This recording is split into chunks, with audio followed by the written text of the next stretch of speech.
Cette histoire se passe au Maroc. Un jeune homme qui s'appelle Yehuda Ben Soussan est élevé dans une famille pratiquante, chaleureuse, par un papa très attentif aux mitzvot. Donc Yehuda a grandi jusqu'à l'âge de 16 ans, étudiant à la yeshiva à côté de chez lui, et il étudie également les matières profanes pour s'instruire. Mais malgré tout, le commerce l'attirait beaucoup. Il a interrompu ses études pour travailler auprès de son père. Et ça l'a pas détourné de la Torah, puisqu'il avait été éduqué là-dedans. Il a continué à aller à la synagogue régulièrement, à faire les mitzvot, à étudier un peu la Torah, etc. À cette époque est arrivé dans la ville de Meknes, Rav Michael Lipsker, qui était un chaliard du rabbi. Il a organisé une école, des activités pour les enfants, et en plus il a créé une institution pour ceux qui travaillaient et qui voulaient étudier, qui avaient cessé leurs études pour travailler, comme c'était le cas pour Yehuda. Donc Yehuda, tout naturellement, a trouvé sa place dans cette yeshiva, et arrivé à l'âge de 24 ans, il a décidé de se marier, c'est ce qu'il a fait, est parti avec son épouse vivre à Casablanca, donc ses liens avec le Rav Lipsker ont cessé, puisque il avait choisi de vivre dans une autre ville. Il a bien réussi dans son métier, il avait une vie juive exemplaire, il avait une femme charmante. Malgré cela, lui manquait quelque chose d'essentiel. Ça faisait 10 ans qu'ils étaient mariés, ils n'avaient toujours pas d'enfants. Ils avaient tout essayé, vu tous les médecins. Aucune lumière à l'horizon. Et un jour que Yehuda se rend à Paris pour ses affaires, il rend visite à un de ses amis et il le trouve dans son bureau qui est très très réjoui, qui a une mine émue et réjouie. Il a l'air de jubiler. Et Yehuda lui dit « Ah bon? Qu'est-ce qui se passe ?» Alors l'ami lui répond « Une très grande nouvelle. J'ai un fils marié depuis 10 ans. Il n'a jamais pu avoir d'enfant et aujourd'hui, il vient d'avoir un petit garçon. » Alors Yehuda le félicite, mais dans son cœur, c'est comme si on lui avait planté un poignard dans le cœur parce que lui n'avait toujours pas d'enfant. Et puis l'ami continue, c'est un vrai miracle. C'est un vrai miracle. Le rabbi de Lubavitch l'a béni et mon fils, grâce à Dieu, a eu un an après un enfant. C'est d'ailleurs un de ses amis qui est proche de Lubavitch qui lui a conseillé de demander une bracha au rabbi.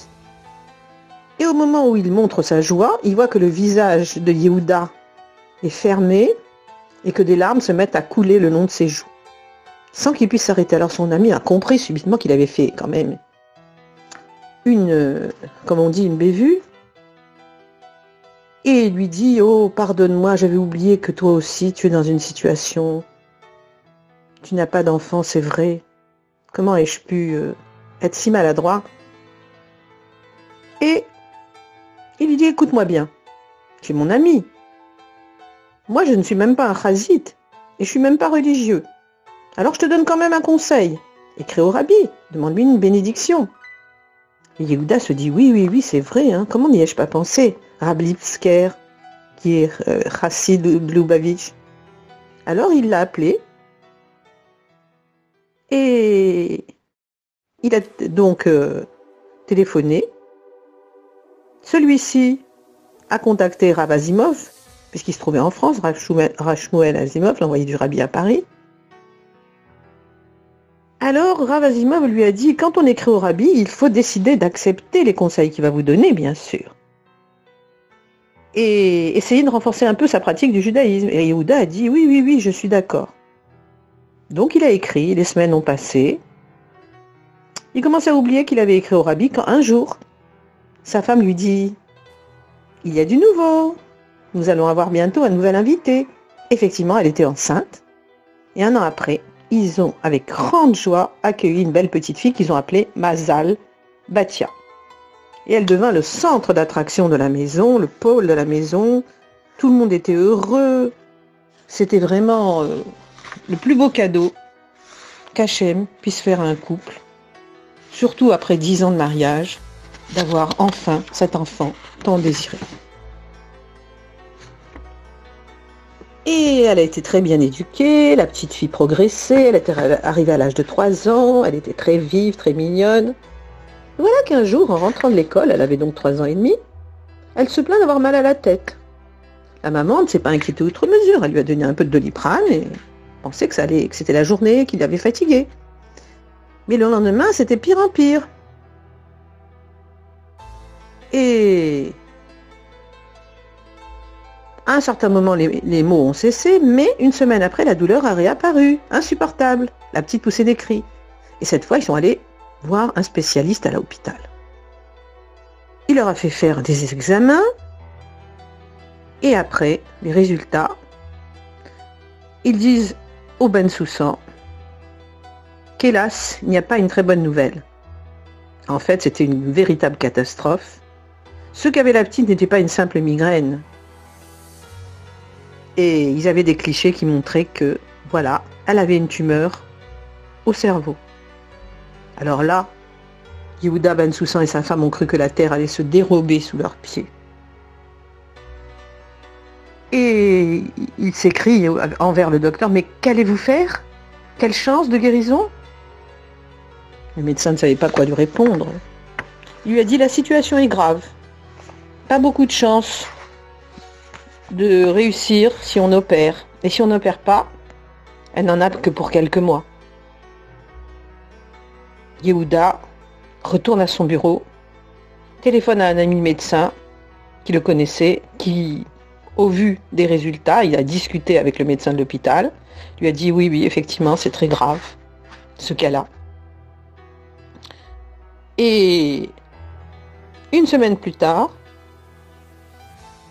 ils vont donc, on leur a conseillé, il y avait en Amérique, à Boston, il y avait un très grand professeur qui opérait dans un hôpital, et ils ont pris rendez-vous et voilà, ils se sont installés dans l'hôtel voisin. Voilà que les examens recommencent, et le chef de service dit, voilà, on n'est pas d'accord, l'équipe médicale, certains disent qu'il faut opérer, et d'autres disent non. Parce que l'opération est risquée, il n'y a pas de grande chance de réussite. Alors Yehuda ne savait plus quoi faire, il retourne à son hôtel. Et pendant qu'il était là à ne pas savoir quelle décision prendre, sa femme lui dit, mais tu dois aller chez le rabbi de Lubavitch, c'est lui qui nous a donné notre fille, c'est lui seul qui peut la sauver. Alors Yehuda dit, tu as raison, effectivement, il va à New York et il prend rendez-vous avec le rabbi. Celui-ci le reçoit. Quand il rentre dans le bureau du rabbi, il présente la situation, il lui donne la lettre qu'il avait préparée, et il éclate en sanglots. Et au milieu de ses larmes, il voit le rabbi très sérieux, dont les yeux pénétrants le transpercent, et qui lui sourit avec un sourire radieux, et qui lui dit « Quand commence le mois d'Adar, on multiplie sa joie. Vous entrez dans mon bureau pour faire le contraire de la joie ? M'avez-vous demandé la permission de faire entrer la tristesse dans mon bureau ?» Yehuda ne comprend pas. Comment peut-il parler ainsi? C'est la vie de sa fille qui est en jeu. Et il dit, Rabbi, mais c'est la vie de ma fille. Et il continue à pleurer. Et le rabbi le regarde encore et lui dit, et vous croyez que vous allez sauver la vie de votre fille en faisant rentrer la tristesse dans cette pièce au mois d'Adar? Alors là, Yehuda comprend qu'il y a là quelque chose de sérieux de la part du rabbi. Et il dit, mais je veux bien être joyeux, mais comment puis-je le faire? Alors le rabbi explique, Adar est le mois de la joie, car dans ce mois, tout a été inversé, tout s'est transformé. Il place ses mains au-dessus de son bureau et fait un mouvement de retournement, en criant avec force, inversé, tout est transformé. Et puis, il se tourne vers Yehuda et lui dit, gentiment, nous entendrons des bonnes nouvelles. L'entrevue était terminée, Yehuda sort du bureau complètement hébété, et en sortant, il s'aperçoit qu'il n'a pas demandé s'il devait opérer sa fille ou non. Le rabbi n'avait pas parlé de ça. Alors il veut retourner dans le bureau. Rav Groner lui dit, n'en est pas question. Vous pouvez à la rigueur me transmettre quelque chose et je vais essayer de le dire au rabbi. Effectivement, Rav Groner a été voir le rabbi et a appelé le lendemain Yehuda en lui disant « Écoutez, je ne sais pas ce que le rabbi vous a dit, mais il m'a répondu, je lui ai déjà répondu hier. » Voilà. Donc il ne change pas sa réponse, le rabbi. Yehuda ne savait pas quoi faire. Le rabbi, certes, avait été optimiste, mais il ne lui avait pas dit s'il fallait opérer sa fille ou pas. Alors il continue à tenailler le secrétaire, il ne le lâche pas. « Je veux savoir si je dois opérer ma fille ou pas. » Questionnait encore le rabbi. Et quand Rav Groner demande à nouveau au rabbi, il obtient la réponse suivante. Eh bien, s'il veut vraiment demander, il n'a qu'à voir, s'adresser à un médecin ami en France. Et c'est ce qu'a fait Yehuda. Il est parti s'adresser à un médecin qui lui a dit que oui, effectivement, il valait mieux opérer. Enfin, 2 jours après la fête de Purim, les Ben Soussan devaient aller avec leur fille pour l'opération. L'équipe médicale avait tout préparé. La petite va au bloc à 8h30 du matin. Les Ben Soussan sont complètement stressés. L'opération devait durer 7 heures. Elle était très difficile, très délicate et très longue. Tout à coup, la porte de la salle d'attente s'ouvre et les chirurgiens apparaissent avec 2 autres médecins et l'infirmière. Les Ben Soussan ont le cœur qui bat. La femme commence à pleurer et le médecin dit « Nous ne comprenons rien du tout. Les scanners, les radios montraient qu'elle avait une tumeur, nous n'avons rien trouvé, nous avons ouvert le crâne, il n'y a aucune tumeur, c'est incroyable. Nous ne pouvons pas l'expliquer. C'est un vrai miracle. » Alors Yehuda et sa femme se regardent et disent « Oui, nous avons une explication. » C'est le rabbi de Lubavitch qui lui a donné sa bénédiction. Alors ils sont très heureux. Finalement, l'opération ne servait à rien, la pauvre petite. Mais ce qui s'est passé, c'est que malheureusement, elle n'arrivait pas à se réveiller. Alors l'inquiétude s'est mise à grandir. Et on leur explique qu'il y a le contre-coup, le choc opératoire, et que la petite n'arrive pas à se réveiller de l'opération. Et là, il comprend. Pourquoi est-ce qu'il a fait répéter au rabbi? Pourquoi est-ce qu'il lui a encore demandé? Est-ce qu'elle doit... Le rabbi lui avait dit tout sera inversé. Il aurait dû croire le rabbi. Mais lui, il a voulu absolument qu'il lui donne une confirmation. Est-ce qu'il faut opérer ou non? Voilà. Voilà que sa fille qui ne voulait pas se réveiller. Alors il retourne encore chez le rabbi. Prend l'avion, retourne chez le rabbi. Il écrit une lettre que le secrétaire transmet.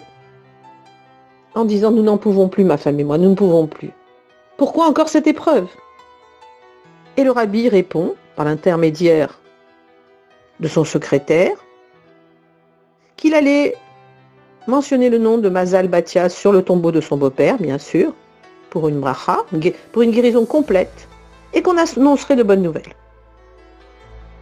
Et, quand il rentre, sa femme lui raconte que la petite s'est réveillée. Et à quelle heure devinez-vous qu'elle s'est réveillée? Évidemment, à l'heure où le rabbi a dit pour une guérison complète et on aura des bonnes nouvelles. La petite, au début, avait des troubles de la parole, mais c'est passé rapidement.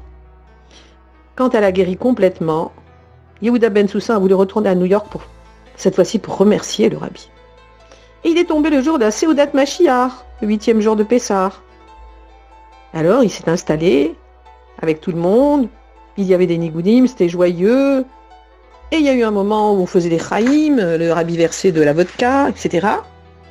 Et à un certain moment, quelqu'un lui a tendu un verre et il lui a dit « Dis les chaïm au rabbi, le rabbi te regarde. » Alors il ne comprenait pas.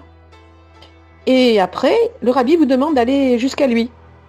Tout le monde regarde, quel est ce personnage qui a l'honneur d'être appelé par le rabbi. En tremblant, très ému, Yehuda s'avance. Le rabbi lui donne 2 petits morceaux de matzah shmura et lui dit « La matzah est l'aliment de la foi et aussi l'aliment de la guérison. Et ce morceau, vous le donnerez à votre fille pour la guérison. Et l'autre morceau, c'est pour vous, pour que vous ayez, parce qu'il vous manque de la foi. » Yehuda était très ému et il prend les 2 morceaux en tremblant. Il reprend sa place. Et à la fin de la fête, le rabbi distribue à chacun un peu de kosh shel bracha, de vin. Yehuda, il fait comme tout le monde, il s'approche pour en recevoir. Et en le voyant, le rabbi souriant lui dit Aujourd'hui, c'est la Mimouna chez les Juifs marocains, n'est-ce pas? C'est un jour de foi. Et la semaine prochaine commence le mois de la guérison, car son nom en hébreu, le mois de Iyar, signifie « car je suis Dieu qui te guérit ». Que se renforce donc chez vous? La foi. Et chez votre fille, la guérison. Mais comme je vous l'ai dit auparavant, que la guérison de votre fille n'attende pas que se renforce votre foi. Et là, ce jour-là, Yehuda ne sait pas si c'est la guérison qui est arrivée en premier ou sa foi, mais ce qui est sûr, c'est que maintenant Mazal a grandi, est devenue une mère de famille, et son premier fils, à Mazal, porte le nom de Menachem Mendel, comme le rabbi. Et chaque année, quand la famille fête la Mimouna, elle y célèbre aussi le jour de la foi et de la guérison.